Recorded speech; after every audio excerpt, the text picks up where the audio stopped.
The Chinese Communist Party, or CCP's zero-COVID policy, has ignited public anger across China, triggering waves of protests large and small. According to Radio Free Asia, on October 26th, residents in Tibet took to the streets to protest against the lockdown. An outbreak was reported at Foxconn in Zhengzhou recently, with 20,000 employees infected. Cross-infection was severe in its factory and dormitories. Netizens have been posting about the chaos in Foxconn's management, and employees scrambled for food due to supply shortages while in quarantine. Civil unrest is brewing. Lhasa has exploded into massive protests. On the night of October 26, Tibetan residents took to the streets of Lhasa to protest against the mandatory epidemic lockdown. Many police arrived at the scene to maintain stability. The local residents have been under lockdown for 2.5 months due to the outbreak. They gathered in protest and confronted police in white protective suits. Sources in Tibet said the main reason for the protests was that residents were not allowed to buy food and necessities. The sources warned there could be violent clashes and possible dangerous situations such as shootings. As of press time, there have been no major confrontations between police and the public. However, some Tibetans have threatened to set themselves on fire if the epidemic control is not relaxed. A video posted online shows that at noon on the 26th, people in Lhasa began to gather in protest, with police arriving with shields and riot vehicles. Protesters gradually dispersed after the person suspected of being in charge walked into the crowd. But in the evening, residents rallied again on a larger scale to protest. From this video, one can hear people shouting that a fight has broken out. Chinese people's anger is building up. In addition to this massive protest, individual resistance is also emerging. In one video, an angry citizen smashes a brick against the window of a police car, while another video shows a large truck was driven into 2 police cars.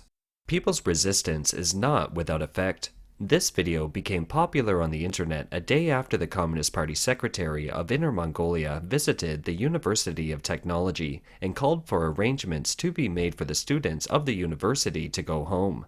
Resistance can help save. After these protests broke out, netizens commented, saying, "I heard it was chaos. I can't believe Lhasa tonight. October 26 can be this chaotic. I can't believe this is the situation today." The Han Chinese are making a big fuss. It's just that people are confronting the anti-epidemic workers collectively and making legitimate requests to go home. I hope tonight's incident will lead to the orderly lifting of the lockdown in Lhasa. There is only one end result of guarding people's hearts and controlling people's bodies: boiling public discontent. Some people also said, "Lhasa people are standing up. When will people in Xinjiang stand up?" Finally, Lhasa friends go. The dawn of victory is finally seen on your own hands, but also pay attention to safety. Conversation blocked. It has been restricted tonight. The post-management privileges are gone. Foxconn in Zhengzhou reported that 20,000 people were infected and the employees were scrambling for food. A dead body was seen carried out of the dormitory. According to China's official media, Foxconn in Zhengzhou issued a statement at noon on October 26, saying that the rumor that about 20,000 employees were diagnosed in the Zhengzhou park is a serious, untrue story, and that the production and operation in the park are relatively stable, and the security of the employees on duty is well protected.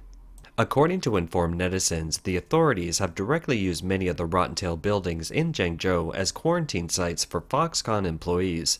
The number of people quarantined is about 19,000. Foxconn experienced a serious outbreak causing a significant drop in employee attendance and affecting normal production. But it was under pressure from Apple to improve productivity, which resulted in a chaotic situation. Many employees were cross-infected, but the factory was unable to take care of them. Many employees were removed and quarantined. Netizens filmed a video revealing that the food supply at Foxconn in Zhengzhou was grossly inadequate. Hungry employees had to rush out to snatch food. The video was filmed by netizens and revealed that the dormitories of Foxconn employees in Zhengzhou were filthy, full of garbage. Cross-infection seems inevitable in such an environment. The video shows an employee being carried out of the Foxconn dorm after passing away.